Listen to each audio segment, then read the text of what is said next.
Welcome back to High School History, and today it's time for another chapter on expected questions of your Class 12 board exams for history. Today's theme is number 5, Through the Eyes of Travelers. This is the first chapter in book 2. But please note, these questions are not sure shot. They've only been estimated based on previous trends. So don't limit yourself to just these. You must study all your material very, very thoroughly. So let's start. Pages 116 to 17, you can be asked questions on Al-Biruni and Kitabul Hind, basically Al-Biruni's brief biography.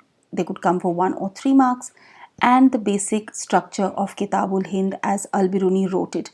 So there are a few important features that you need to remember from Kitabul Hind. So these could also come for 1 to 3 marks.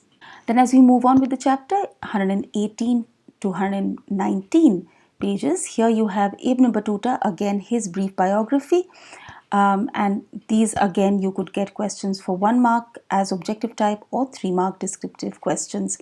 Here source 2 is especially of note, where he talks about how much he loves traveling.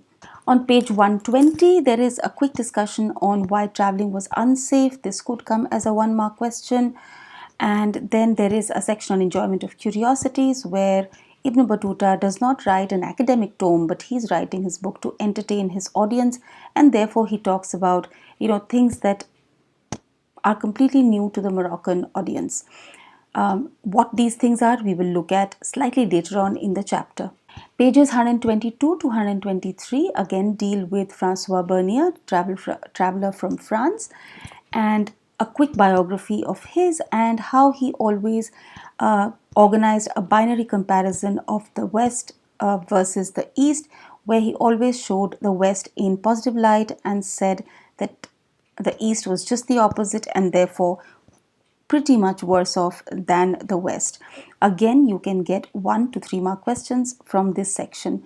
Remember the name of the book that contained all the letters that Francois Bernier wrote, because this can also come in the examination as a 1 mark question. Then as we move on to page 124 to 125, here we come back to Al-Biruni, and when he talks about what are the barriers to understanding between two communities or people from two different parts of the world, he lists about 2 or 3 barriers to understanding between communities, and then he goes on to discuss. Then the chapter takes you to a discussion on what was Al-Biruni's opinion on the caste system, that he finds parallels with Persia, but the concept of pollution is something that he does not approve of. So either of these questions could come as 3 markers. Then going to page 126 to 129, here you have again going back to Ibn Battuta and largely going on to the excitement and enjoyment of curiosities and the unfamiliar. So in this context, the coconut and the pan become quite important because Moroccans have never seen a coconut or pan. And Ibn Battuta's description, it makes it quite interesting. So in this context, source 6 and source 7 are of note. If you do get a question on coconut and the pan, don't forget to draw some information from the sources as well. Then in this section on Ibn Battuta, there is also discussion on what he thinks about the Indian bazaars, especially when he talks about Daulatabad, Indian cities. For example, he discusses Delhi in great detail, and then the system of communication, where he talks about how there were 2 types of posts. One was a horse post and the other was the foot post. A lot of this material can be found in the sources, so you must read the sources as well. These sources have come independently also, but if you do get a general question, don't forget to quote from these sources as well. It makes your answer more complete, and the examiner will always find it difficult to cut your marks. Then going on to Bernier between pages 130 to 134, and how Bernier looks at the East as degenerate, and he talks about land ownership and how land ownership by the crown is the cause of all economic evils in India. Then he also makes an observation that there was no middle class, and obviously you may be asked to disprove that how can you say that India did have a middle class? as opposed to what Bernier says. So when you talk about craftsmen and merchants and so on, they all formed part of the middle class.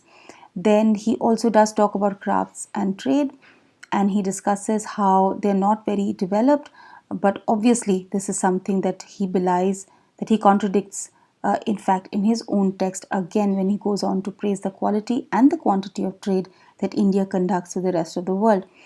And he also talks about the nature of towns and calls them imperial camp towns that are completely dependent upon the presence of the king and his camp. And the moment the king and his camp move away from the area, the cities go into complete decline. These could be questions for 1, 3, or 8 marks. Now, just a quick note that there was a question on Bernier last year, so this year it may not be a very major question, so it may just come as a 1 marker. Going back to page 132, there is a section where Abul Fazl, he describes land revenue as remunerations of sovereignty. What that means, you could be asked. So it was not really a tax on land, it was largely a tax on the crop, but basically as a return on the protection that the emperor provided to the people, right? And then in this page itself, there is also a mention of Oriental despotism here by Montesquieu. So you can be asked a question on that. And then how Karl Marx goes on to expanding the definition of Oriental despotism and including this in the Asiatic mode of production. Yes, so what was the Asiatic mode of production is what you have in this region on page 132, right? And again, questions from this page could come as 1 or 3 markers. Then coming on to the last part of the chapter, where there is a discussion on women in the context of slavery, sati, and labor.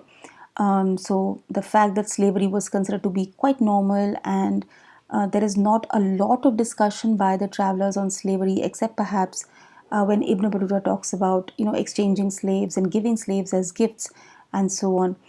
There is a mention of sati, and obviously the travelers found this quite a fearsome practice, and they do talk about it. For example, Bernier discusses sati in quite a lot of detail. And then ultimately you have female laborers who largely perform services in the craft and the agricultural sector. So with this, we come to the end of the discussion of this chapter. Don't forget to try out Slides Mania for free templates to make Google Slides or PowerPoint presentations. So I hope you found today's session useful, that it will help you in preparing better for your examinations. I wish you all the best and see you soon. Bye-bye.